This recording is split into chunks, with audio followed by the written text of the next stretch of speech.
Hanti waan oo wanaagsan soo dhawaada daawadayaal meel kastoo joogtiin qodobada wararkana ugu door karo waxaa ka mid ah mas-uuliyiin kala duwan oo safaro kala duwan dalka oo ambabaxay sidoo kale xildhibaan sheegatay inay mushaarkii laga jartay loona hanjabay sidoo kale wasiir beelo oo lagu eedeeyay musuqmaasuq uu ama la xiriiro in uu shaqogeliyay dad tolkiisa qodobadaas iyo qodobo kale ayaa inta ku faahfaahin doona la faahfaahin doona gooni soo dhawow yaxya marka hore waa mahadsan tahay haddaan ku bilowno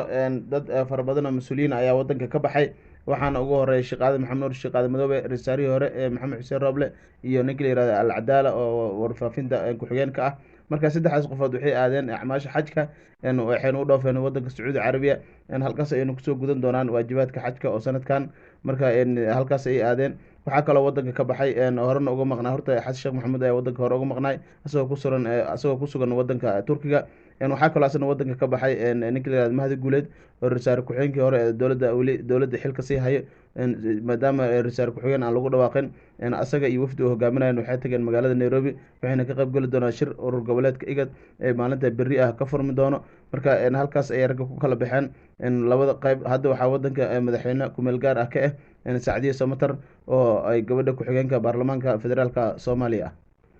maadaama uu ka baxay wadanka madaxweynihii uu turki aaday maantana uu caawana u baxay safar gudoomiyaha shacabka aadan madoobe sacdiyo ee tahay ku-xigeen maxaa ra-iisul wasaaraha u noqon karin wadanka usihin karin wallahi horta sharciga ayaa dhigaya marka hore haddii madaxweynaha wadanka ka tago ku-xigsimaha madaxweynaha waxawaaye ra-isul wasaaraha kusimaha madaxweynaha waxawaaye ninka la yihahdo gudoomiyaha baarlamaanka aadan madoobe hadduu aadan madoobe wadanka tagan waa ku-xigeenka golaha shacabka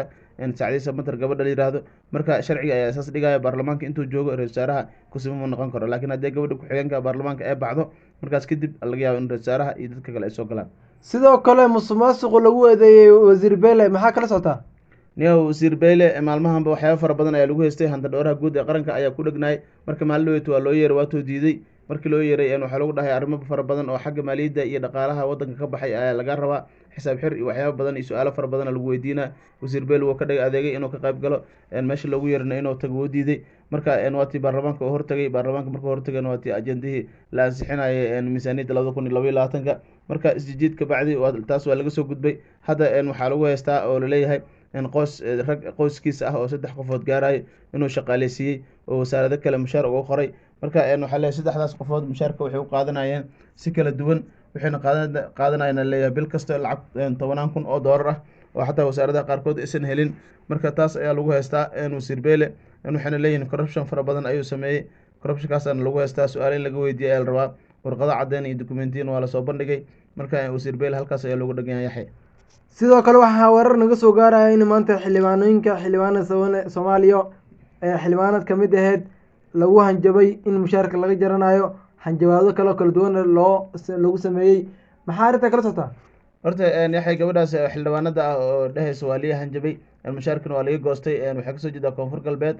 baarlamaanka koonfur galbeed ayaana mushaarka ka jartay marka hanjabaadana kolba dowladda ninka la yihahdo cabdiciis lafta gareen ayaa usoo jeedisay marka waxay leedahay cabsi ayaan dareemayaa mushaarna waa layga jartay oo hadda mushaarkayga ma haysto waxay kale sheegaysaa in hanjabaado joogto ah inay ku socdaan marka dowlad maxamed cabdullaahi farmaajo isbedelkii oo meesha ku imaaday wax badan ayaa isbedelay waxyaaba badan oo saxsanay ayaa meesha ka baxay marka ayada ma garanayo mucaaradka maa loo saleynaa mase dowladdii hore ayaa lagu saleynaya lama ogo laakiin gabadhaas si gooniya ayay u calacalaysay waxayna sheegaysay baraha bulshada u sheegtay in mushaarkiina laga goostay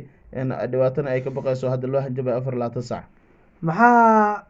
wixii la dhihi jiray dowladda xildhibaanada ama shaqaalada dowladda o dhan waxaa lagu siiyaa mushaarkooda qaab internetka lagu siiyaa maxaa arrintaas hadda manaha hanjabaadka keenay in lacagta laga jarto lacagta horta dowladda federaalka soomaaliya ayaa ku bixiso qaab electroniga laakiin maamul goboleedyada weli heerkaas maysan gaarin laakiin gabadhan koonfur galbeed ay ka tirsan tahay lacagteedana waa si caadi ah loo bixiyaa qaabka electroniga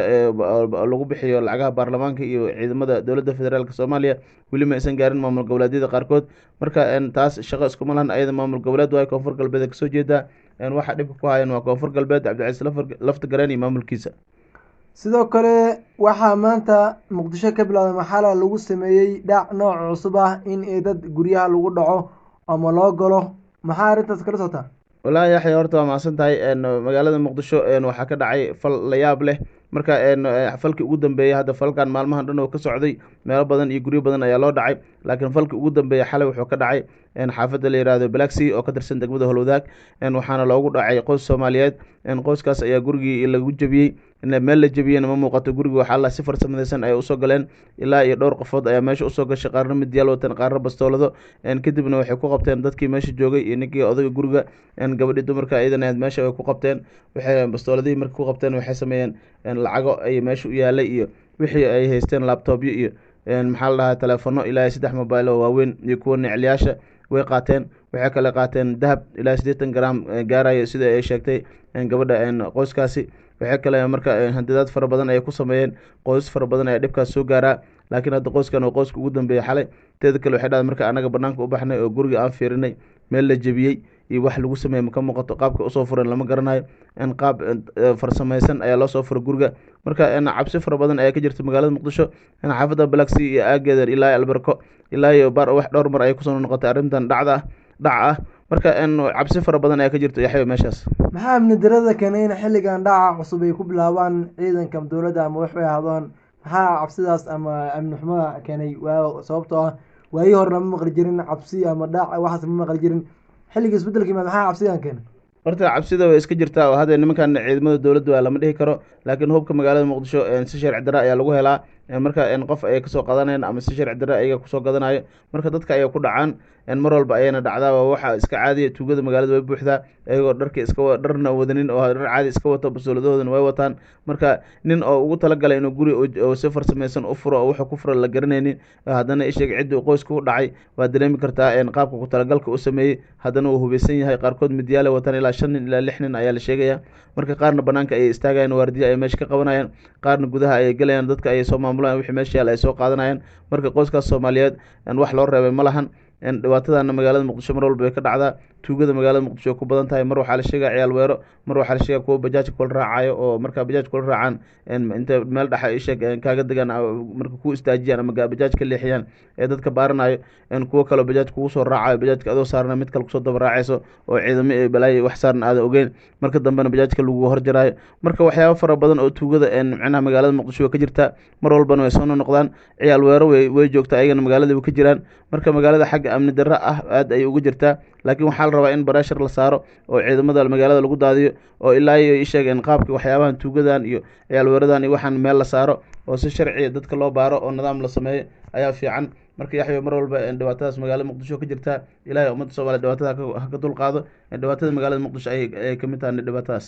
sidoo kale maxaa kala socotaa dib u habeynta nisa iyo dagaalka hoose ee Mahad Salaad iyo Fahad Yaasiin arrintan maxaa kala socotaa والله horta Fahad Yaasiin iyo Mahad Salaad xaaladooda lama qiimeyn karo mar walbana way is dagaalaan mar walba baraha bulshada ay iska eedaan inkastoo Mahad Salaad sida nisa loogu magacaabo uusan hadlin oo la leeyahay baaritaan xagga kiiska Fahad Yaasiin ay ku daba jiraa laakiin Fahad Yaasiin maalin uu ku eedeeyay inuu ninkan ay sheeg oo dhibaato geystay oo nimanka al-shabaabna la shaqeeyo marka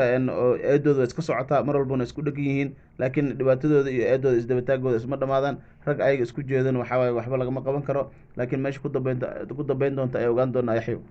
daawadayaal waa mahadsantihiin meel kastoo joogtiin intaan barnaamij lamid ah ku kulmi doono sidaas iyo nabadgelyo.